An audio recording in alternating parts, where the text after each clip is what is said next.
Bismillahirrahmanirrahim.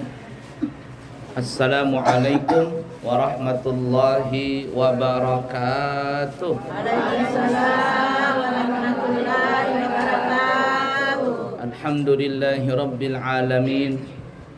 Allahumma fasalli wa sallim ala sayyidina wa nabiyyina wa maulana Muhammadin wa ala alihi wa ashabihi wa azwajihi wa dzurriyyatihi wa man tabi'ahum bi ihsanin ila yaumiddin, amma ba'du.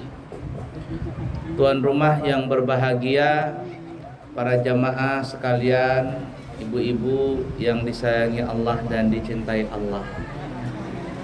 Alhamdulillah, di kesempatan kali ini kita diundang bersama-sama dalam acara Walimatus Safar lil Umrah, acara syukuran musafir untuk berumrah. Yang berumrah insyaallah adalah Ibunda Suhrah binti, yang mana Ibu Surah? Oh Pian, yang berangkat yang mana? Dua-duanya, Masya Allah. Ini Ibu Surah, ini Ibu Mulyana binti Umar, Masya Allah. Mudah-mudahan semuanya lancar ya. Dari berangkat insya Allah nanti kembali ke tanah air dengan selamat serta membawa umrah yang mabrur. Dan bagi ibu-ibu yang belum berangkat, mudah-mudahan insya Allah berangkat dengan segera. Amin ya rabbal alamin. Yang penting sering-sering baca surah Yasin. Kalau enggak mempan, surat Waqiah. Enggak mempan juga surat Tabarak. Enggak mempan juga surat Tanah dibaca. Artinya insya Allah tuh ya, ada saja berangkat nanti insya Allah. Umrah sekarang enggak ribet kok, insya Allah mudah semuanya. Nah, ala kulli hal, kalau kita ingin berangkat umrah, apalagi haji, itu kan perjalanan spiritual. Artinya perjalanan yang bukan perjalanan tamasya, bukan perjalanan yang tidak ada manfaatnya, tapi ini perjalanan yang sangat diimpi-impikan oleh seluruh umat manusia di penjuru manapun juga. Karena yang kita datangin itu adalah dua tanah suci yang mulia, yaitu tanah suci Makkah dan tanah suci Madinah. Kedua tempat ini yang tidak bisa dimasuki oleh Dajjal. Dajjal nggak bisa masuk. Nah, dia terhalang oleh malaikat-malaikat itu di Mekah dan di Madinah. Oleh karena itu beruntunglah ibu berdua yang insya Allah tidak lama lagi akan sampai ke sana ya, insya Allah. Nah, ada beberapa pesan apabila kita hendak berangkat ke sana, yakni berangkat umrah atau berhaji. Dan insya Allah nanti saya juga akan berangkat tanggal 30 Agustus insya Allah, nanti bareng istri, bareng jamaah. Saya juga bawa rombongan. Ya, ibu ikut mana? Oh, Samira, ya alhamdulillah. Berapa hari? 12 hari, alhamdulillah. Kami juga nanti tanggal 30 berangkat juga. Insyaallah nanti tanggal 30 Agustus 12 hari juga, insyaallah. Pun? Apa itu Ibu Haji? Hah? Oh, nanti ini anunya, marketingnya. Ya. Saya ada berangkat, jadi promosi jadinya. Tapi tidak apa-apa lah sekalian. Ini mohon maaf bukan persaingan, bukan apa-apa. Kita niatnya untuk membantu jamaah ya. Kami ada travel, maksudnya ada paket bermacam-macam. Ada yang 9 hari 29 juta dari Balikpapan sudah semuanya lengkap. Ada 12 hari 32 juta juga dari Balikpapan. Sudah lengkap semuanya. Ada 14 hari 35.500.000, 14 hari dari Balikpapan juga. Ada umrah plus Turki 12 hari 32.250.000, tapi dari Jakarta. Artinya dari sini Jakarta tiket sendiri. Jadi paketnya banyak. Ada yang 9 hari 29 juta, ada 12 hari 32 juta, ada berapa tadi? 14 hari 35 juta 500.000, semuanya keberangkatan dari Balikpapan. Ada juga yang plus Turki 32 juta 250.000 keberangkatan dari Jakarta plus Turki. Pernah ke Turki sudah? Ganteng-ganteng orangnya. Kotanya cantik ya. Tapi bukan yang dilihat itu, tapi banyak tempat-tempat bersejarah di sana. Nah, kemudian ada juga haji langsung berangkat, tahun ini daftar langsung berangkat tahun depan, harganya 195 juta. Ya, 25 hari. Siapa tahu habis jual tanah begitu 5M, enggak apa-apa, langsung berangkat. 195 juta langsung berangkat tahun depan. Baiklah ya, kita lanjut ya. Nah, kemudian ada beberapa pesan kalau kita ingin berangkat umrah. Yang pertama, kita harus luruskan niat lebih dahulu. Jadi niat kita itu karena Allah Ta'ala, bukan karena, mohon maaf ya, bukan karena ingin dipanggil Pak Haji atau Bu Haji, atau kepingin pamer pulang dari umrah. Kan ada yang gitu kan ya? Jangan pamer emas. Nah, kita mau berumrah, berhaji untuk apa ya? Niat ibadah. Artinya ya Bu Haji ya, Bu Haji ya. Kita niatkan ikhlas karena Allah Ta'ala. Karena ada orang, tapi insya Allah di sini nggak ada, di sana di daerah lain itu kalau diundang atau dipanggil namanya nggak dipanggil haji atau hajah, nggak noleh-noleh. Wanu nggak noleh, Bu Hajah baru noleh. Kartu undangan begitu, ditulis namanya doang, namanya aja, nggak ada tulisan hajah, nggak ada tulisan hak, nggak mau datang terkadang. Kenapa? Ini tahu nggak harganya 200 juta ini huruf H ini. Nah, gara-gara itu maka bisa hancur niat tadi. Makanya dianjurkan kita kalau ingin berangkat, luruskan niat itu karena urusan orang mau manggil haji, urusan orang tidak manggil haji atau hajah, itu kita nggak ikut campur. Mudah dipaham dulu? Baik, itu yang pertama. Yang kedua, ibu-ibu, kalau kita ingin berangkat haji dan umrah, kita mesti banyak-banyak bersyukur dan juga bertobat sebelum berangkat. Kenapa banyak bersyukur? Karena terus terang, urusan haji dan umrah ini sebenarnya bukan urusan duit, tapi urusannya Allah Ta'ala. Makanya orang yang berangkat haji dan berangkat umrah itu disebut namanya Duyufur Rahman, tamu-tamunya Allah yang maha pengasih. Orang berhaji itu disebut tamu-tamunya Allah. Orang berumrah atau tamu-tamunya Allah. Kalau Allah mengundang seseorang menjadi tamunya, maka tidak ada halangan untuk bisa datang ke sana. Sehingga ada istilah di kita ini, ada yang namanya haji kosasi. Ongkos dikasih. Berangkat haji ongkos dikasih. Umrah kosasi. Ongkos dikasih. Ini istri saya sudah berapa kali kosasi. Bentar lagi kosasi lagi. Ongkos dikasih. Ya kan ya? Ada lagi namanya apa? Haji Mansur. Halaman digusur. Nah, beli tanah di Amburawang kemarin 1 hektar atau 2 hektar cuma 50 juta. Sekarang ditawar 1M, 2M. Mau IKN. Jual. Langsung berangkat umrah atau haji. Namanya Mansur. Halaman digusur. Ada lagi namanya Haji Abidin. Apa itu? Haji umrah atas biaya dinas. Abidin, atas biaya dinas. Itu orang Kemenak tuh banyak tuh ya. Ada lagi namanya Haji Abu Bakar. Ini mohon maaf ya, bukan kampanye, cuman guyon saja. Abu Bakar haji atas budi baik Golkar. Ya, jadi ala kulli hal, artinya gini ya ibu-ibu ya, kalau memang ditakdirkan kita berangkat haji, pasti akan berhaji. Kita ditakdirkan untuk berangkat umrah, pasti berumrah. Bagaimanapun orang menghalang, tetap kita bisa berangkat. Jadi yakinlah agar kita bisa berangkat. Tentunya adalah silahul mukmin ad-du'a. Senjatanya orang mukmin itu adalah doa. Pokoknya doa saja. Apa doanya? Pokoknya doa dulu. Niatkan hati kita nabung untuk berangkat umrah. Dan hebatnya ya Bapak Ibu, ibu-ibu semua, kita itu kalau berangkat umrah atau berangkat haji itu nggak bakalan jadi miskin.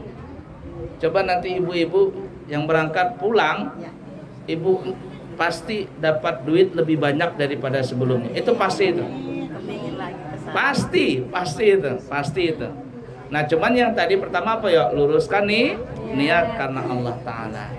Nah, jadi banyak-banyak bersyukur ya. Alhamdulillah dipilih oleh Allah menjadi tamunya. Kemudian bertaubat sebelum berangkat. Artinya ibu-ibu, kalau kita ingin berangkat ke sana, kita hapuskan dulu dosa kita di sini. Tidak ada sangkut paut dosa kita, artinya jangan dibawa dosa di sini ke sana.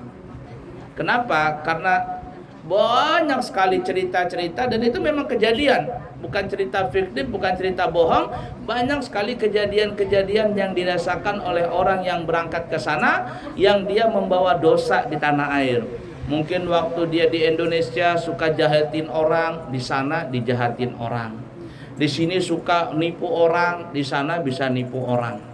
Bahkan ada ini ceritanya sahih, artinya ceritanya benar nih. Saya dapat dari ibu pengajian jamaah saya di Pasar Baru. Nah, ibu ini dapat cerita langsung dari jamaah yang berangkat haji waktu itu. Jadi ceritanya begini ibu-ibu, ada jamaah ibu-ibu dari Balikpapan waktu itu berangkat haji entah tahun berapa. Di sana di Mekah ini dia suka baca tasbih, megang tasbih, zikir. Tapi aneh bin ajaib, yang didengar sama orang-orang yang di sekitar dia itu adalah bacaannya sekilo kurang seon, sekilo kurang seon, sekilo kurang seon. Kedengaran orang nih. Padahal dia bacanya mungkin subhanallah, zikir, la ilaha illallah, tapi orang mendengar sekilo kurang seon, sekilo kurang seon, sekilo kurang seon. Kedengaran orang, cuman orang diam saja. Nah, kembali ke tanah air, ke Balikpapan, biasa kalau selesai haji itu biasanya ada arisan haji, artinya untuk mempererat silaturahim, ketemu lagi sebulan sekali. Ada arisan. Nah, kebetulan bulan depan giliran ibu haji itu, kedapatan ibu haji itu. Nah, dekat harinya ibu-ibu yang lain bertanya, nanti kita acara di mana? Arisan haji itu loh di tempat Bu Haji yang sekilo kurang seon kemarin. Nah, itu kedengaran tuh ya. Ada yang dipukul kepalanya karena waktu jadi guru kejam. Ada yang macam-macam lah. Pokoknya nanti ibu-ibu banyak sekali mengalami yang aneh-aneh. Makanya ada jualan sini. Mohon maaf ya, mohon maaf. Artinya gini ya, kalau kita ingin berangkat ke sana, kita punya dosa dihapusin betul-betul karena Allah Ta'ala. Nah, alhamdulillah saya pribadi senang dan merespon baik kalau ada orang yang kepingin berangkat haji atau umrah mengadakan selamatan. Kenapa? Tujuannya tidak lain, minta didoakan supaya selamat, kembali ke tanah juga selamat, dapat haji mabrur. Satu. Yang kedua, biasanya tuan rumah yang ingin berangkat itu minta maaf sama hadirin, sama jamaah. Ya, kenapa? Karena kalau minta maaf satu-satu ke rumahnya ibu-ibu begini banyaknya, udah sampai ke Mekah sakit duluan. Nah, daripada capek-capek, ibarat kata kumpulin, ngasih orang makan, sedekah, lalu minta maaf lahir batin. Nah, itu bagus sekali. Artinya jangan sampai dosa-dosa yang kita kerjakan di Indonesia ini, Balikpapan, dibawa ke sana. Karena banyak sekali kejadian-kejadian, dan itu banyak sekali kejadian. Coba baca aja di Google pengalaman spiritual orang berhaji atau berumrah. Buka di Google, itu banyak cerita-ceritanya. Hah? Nah, itu pokoknya macam-macam kejadian di sana ya. Baiklah ya. Itu yang kedua. Kemudian yang ketiga, apa itu? Manfaatkan waktu dan kesempatan yang ada di sana. Kenapa manfaatkan kesempatan dan waktu di sana? Karena terus terang ya ibu-ibu ya, kita berangkat ke sana itu kan mahal. Saking mahalnya, mahal. Itu berapa Bu? Bayarnya?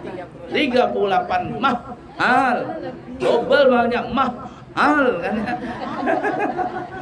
Lebih mahal dari punya saya, mahal. Artinya kalau dibuang-buang waktu itu sayang. Nah makanya ketika ada di sana kita manfaatkan itu semuanya.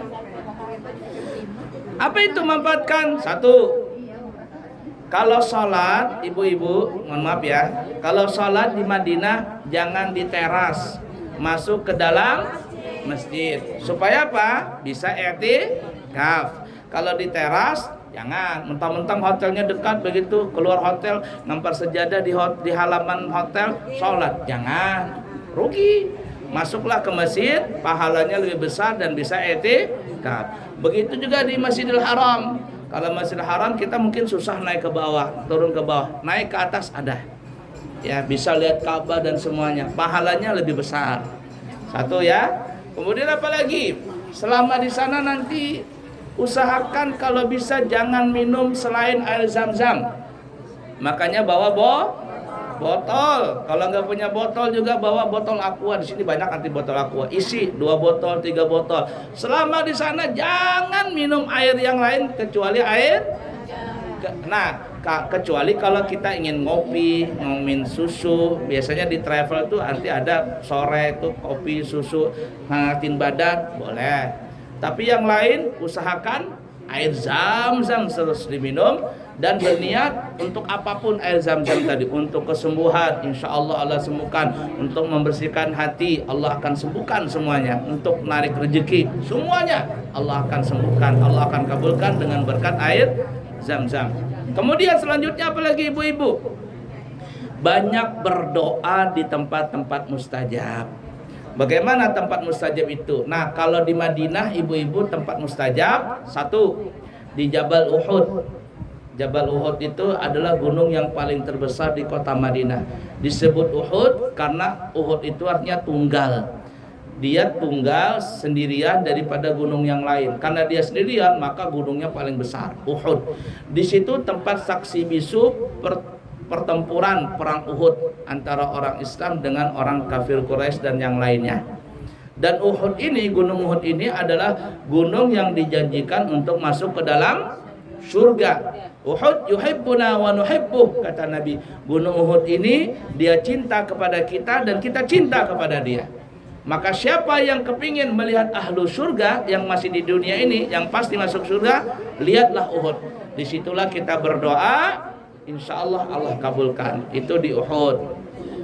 Kemudian yang kedua di Raudhah. Raudhah itu ibu sudah pernah berangkat belum? Belum. Ibu sudah pernah. Nah, nanti Raudhah itu ibu-ibu nggak bisa sembarang masuk sekarang, harus pakai tasrih. Tasrih itu bahasa kitanya apa ya? Aplikasi, memang ada suratnya. Nanti akan masuk semuanya travel ke sana. Itu tiangnya warna-warni. Kalau mau tahu Raudhah, tiangnya warna-warni. Ada kesempatan nanti ibu-ibu bisa masuk ke sana. Jangan tinggalkan masuk ke dalam Raudhah. Kenapa? Ma baina baiti wa mimbari raudhatun min riyadil jannah. Kata Nabi, di antara rumahku dan mimbarku itu kebun daripada kebun surga. Jadi rumahnya Nabi zaman dulu itu jadi kuburan Nabi sekarang ini. Nah, kalau mau ibu-ibu tahu bentuk atau tempat-tempat sejarah di dalam Masjid Nabawi, terutama di Raudhah, terutama tiang-tiangnya, silakan dibuka di Syekh Google Al-Youtubi. Di YouTube ada itu, tiang ini, tiang itu, apa nama-namanya. Nanti ibu perhatikan itu. Boleh mengambil barakah di tempat-tempat itu, sholat di tempat itu, berdoa dekat tempat situ. Kenapa? Karena tempat-tempat itu pernah dilakukan oleh Nabi dan para sahabat untuk mengambil barakah tempat itu. Nah, jadi banyak berdoa ya, itu di Madinah. Kemudian di mana lagi? Yang paling favorit adalah di depan makam Nabi Muhammad SAW. Cuman ibu-ibu agak repot nih kalau ziarah. Kalau bapak-bapak enak. Saya terus terang lebih senang berziarah ke dalam, lebih senang berziarah ke makam Rasulullah daripada masuk Raudhah. Bukan berarti saya tidak senang, karena Raudhah ini susah masuknya. Mungkin kita dari sekali berumrah hanya sekali bisa masuk raudhah. Makanya jangan sampai ketinggalan. Tapi kalau berziarah ke makam Nabi Muhammad SAW, kita bisa tiap waktu. Mau tiap habis sholat fardu boleh, keluar masuk lagi, keluar masuk lagi boleh. Jadi kita bisa ngintip itu makamnya Nabi. Kita ngintip padahal Nabi juga ngeliat kita, ih si Anu. Nah, makanya orang banyak datang ke sana ngirim salam. Ya Allah, ibunda si Anu ngirim salam kepadamu. Yang ngirim salam dijawab sama Rasul langsung. Itulah tempat-tempat favorit untuk berdoa. Itu di Madinah. Kemudian di Mekah. Oh, Mekah juga banyak. Pertama, yang paling favorit, ini ya perlu diperhatikan. Yang paling favorit tempat mustajab adalah multazam. Multazam itu adalah antara Hajar Aswad dengan pintu Ka'bah, kurang lebih cuma 2 meter saja jaraknya. Ibu Asnaniyah kemarin sempat gak ke multazam? Sempat ya, kemarin beliau ikut sama saya ke sana ya. Masuk anu nggak kemana-mana itu? Masuk ya, Insyaallah. Berjuang. Jadi itu tempat paling favorit di multazam. Multazam itu usahakan nempel kita punya dada ya ke Ka'bah itu. Antara Hajar Aswad dengan pintu Ka'bah cuma 2 meter. Berebutan orang di situ. Tapi lebih berebutan orang cium Hajar Aswad. Kalau perempuan mungkin agak ribet mencium Hajar Aswad karena berdesak-desakan dengan laki-laki, apalagi yang badannya besar hitam itu, wah kuat-kuat mereka. Kita bisa salah cium Hajar Aswad. Kalinya cium kok bau haruk katanya. Tercium ketiaknya orang Iran, orang hitam. Ya ala kulli hal seperti itu ya. Itu multazam paling favorit. Kemudian di belakang makam Ibrahim. Makam Ibrahim itu ibu-ibu bukan kuburan ya. Tapi itu tempat telapak kaki, bekas kaki Nabi Ibrahim waktu membangun Ka'bah. Itu tempat favorit. Kemudian di mana lagi? Di Hijr Ismail. Masuk kemarin? Nah, Hijr Ismail. Ada nanti waktu khusus ibu-ibu bisa masuk ke situ. Hijr Ismail ini siapa yang masuk ke dalam Hijr Ismail, maka dia sama masuk ke dalam Ka'bah. Karena Ka'bah zaman dulu itu panjang, bukan segi 4 zaman sekarang, tapi panjang sampai ke Hijr Ismail. Cuman karena ada renovasi dan seterusnya dari zaman ke zaman, maka Ka'bah yang kita lihat seperti sekarang ini. Namun pondasi Ka'bah yang dulu itu sampai sekarang masih ada, lalu dibikinlah bentuknya namanya Hijr Ismail. Siapa yang masuk ke dalam Hijr Ismail, maka dia sama masuk ke dalam Ka'bah. Siapa yang sholat di situ, sama dia sholat di dalam Ka'bah. Itu tempat favorit. Di mana lagi? Di Sofa, di Marwah. Nanti kalau ibu-ibu yang berangkat ke sana, insyaallah barang saya ya, insyaallah ya. Injak batu Sofa, injak batu Marwah, lalu berdoa di tempat itu. Ya, karena itu tempat-tempat mustajab. Kemudian di mana lagi? Kalau kita pergi ke Arafah, ada namanya Jabal Rahmah. Jabal Rahmah, tempat pertemuan antara Nabi Adam dengan Siti Hawa pada saat pertemuan setelah pisah ya keluar dari surga. Itu tempat pertemuannya di Jabal Rahmah situ. Makanya kalau ada yang berangkat suami istri, mereka mengikat janji di situ untuk setia sehidup semati. Wah, itu. Ala kulli hal seperti itu. Ya, di mana lagi? Di Musdalifah. Di Mina, Jamarat. Nah, nanti kalau ibu-ibu ke sana biasanya nggak turun, cuman lewat saja. Namanya Armina, Arafah, Mina, Musdalifah, cuman lewat saja, cuman ditunjukkan. Itu Arafah, ini Mina, ini Musdalifah, ini Jabal Uhud dan lain sebagainya. Nah, jadi ala kulli hal ketika ibu-ibu di sana, maka manfaatkanlah waktu dan kesempatan di sana. Jangan banyak ke pasar. Ini ke pasar melulu. Ke masjidnya sebentar, ke pasarnya berjam-jam. Janganlah. Belanja terus, akhirnya kelebihan bagasi 40 kilo. Padahal cuma 30 kilo. Bingung sudah. Ya Ibu Hasan ya, kemarin gak keberatan. Ala kulli hal ya. Nah jadi ibu-ibu, para jamaah sekalian, manfaatkan waktu di sana dan banyaklah berdoa, mendatangi tempat-tempat itu, kemudian baca Al-Qur'an, ya, kemudian apa lagi? Mengambil barakah di tempat-tempat itu. Jangan sampai dilewatkan, karena semua itu kalau kita lewatkan, kita susah untuk ketemunya lagi. Kalau kita sudah pulang ke Indonesia, nunggu duit dulu baru bisa berangkat lagi. Nah, oleh karena itu 3 pesan ini, mari yang kepingin berangkat atau yang masih ingin berangkat, ya, artinya yang akan berangkat kapan-kapan, 3 pesan ini harus kita ingat.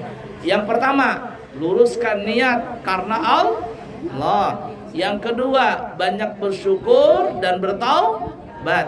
Dan yang ketiga, ketika sampai di sana, manfaatkan waktu yang ada dan kesempatan yang ada. Kemudian ada satu lagi, dan tinggalkan 3 perbuatan ini. Ada 3 perbuatan yang bisa merusak amal ibadah kita waktu berhaji dan berumrah. Apa itu? Wala jidala wala fusuqa. Al-hajju asyhurun ma'lumat, faman farada fihinal hajja fala rafatha wala fusuqa wala jidal. Siapa yang sudah masuk dalam ibadah haji, kata Allah, tinggalkan 3 perbuatan ini. Pertama, fala rafath, jangan berkata jorok, porno, caci maki, memaki, menghina, apalagi mengumpat. Karena banyak sekali orang berangkat haji berumrah, ketika sampai di sana mulutnya dia tidak bisa jaga. Mengumpat, mencaci, jelek-jelekin orang, gibah, gosip, fitnah, apalagi nggak punya pahala ketika dia pulang nanti. Apalagi kemudian yang kedua, fala fusuqa wala fusuqa. Yang kedua, jangan berbuat fasik. Jaga mata, jaga tangan, jaga kaki, ya, jaga anggota badan. Jangan sampai menyakiti orang, jangan sampai menzalimi orang. Kalau sendal kita hilang, jangan kita ngambil sendal orang. Kalau kita sendal punya hilang, sendal jepit hilang, ya sudah, beli lagi di luar. Ya, jangan ngambil sendal orang. Ini punya siapa? Kita ambil ya. Oh, itu berdosa. Atau ketika tawaf atau sa'i, nyenggol orang, mukul orang, sikut orang, nggak boleh. Ya, sabar di situ. Kemudian yang ketiga, nah ini yang paling penting, wala jidala fil hajj. Jangan suka berkelahi. Karena orang yang berangkat haji dan berangkat umrah itu terus terang ibadah fisik, ibadah hati, dan juga ibadah harta. 3-tiganya di situ ada. Ibadah fisik, capek orang berumrah tuh. Ibadah hati, perasaan itu banyak sakit hatinya.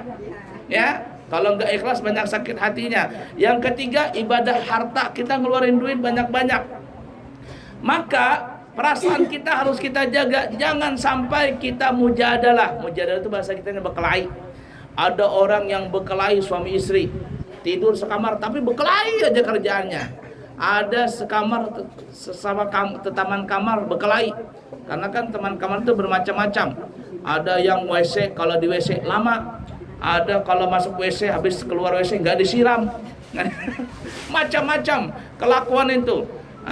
Sering berkelahi itu dengan sesama jamaah, dengan sesama teman kamar, suami istri dan sebagainya. Kalau seandainya kita bisa meninggalkan mujadalah ini, maka insya Allah kita akan mendapatkan umrah yang mabrur. Jadi 3 ini tinggalkan. Fala rafatha, fala fusuqa, wala jidal. Jangan berkata yang tidak baik, jangan berbuat fasik, dan jangan bertengkar. Baiklah ibu-ibu, karena makanannya sudah bunyi-bunyi di depan meja, matanya ibu-ibu melirik sana ke sini. Saya rasa kita sudahi saja. Mudah-mudahan nanti kita bisa bertemu lagi. Ya, saya punya pesantren di Amburawang ya, ibu-ibu. Ya, itu pesantren kita, pesantren resmi. Ada izinnya lengkap semuanya, SD, SMP, SMA lengkap semuanya. Ada tahfizul Quran, ada pelajaran umumnya, ada pelajaran kitabnya, dan kita kerjasama dengan dengan Hadramaut, arti dengan sekolah yang ada di Hadramaut. Nah, siapa tahu ada yang kepingin sekolah di sana, kami terima dari umur 7 tahun. Kemudian juga siapa yang tadi ingin melaksanakan umrah dengan biaya yang kami sebutkan, nanti insya Allah bisa berhubungan kami langsung atau dengan Mama Rangga, ya, dengan Mama Rangga insya Allah. Baik, mungkin sampai di sini yang kami bisa sampaikan. Yang baik dari Allah, yang buruk dari pribadi, minta maaf, minta ampun. Subhanakallahumma wa bihamdika asyhadu an la ilaha illa anta astaghfiruka wa atubu ilaihi wa akhirul kalam. Wassalamualaikum warahmatullahi wabarakatuh.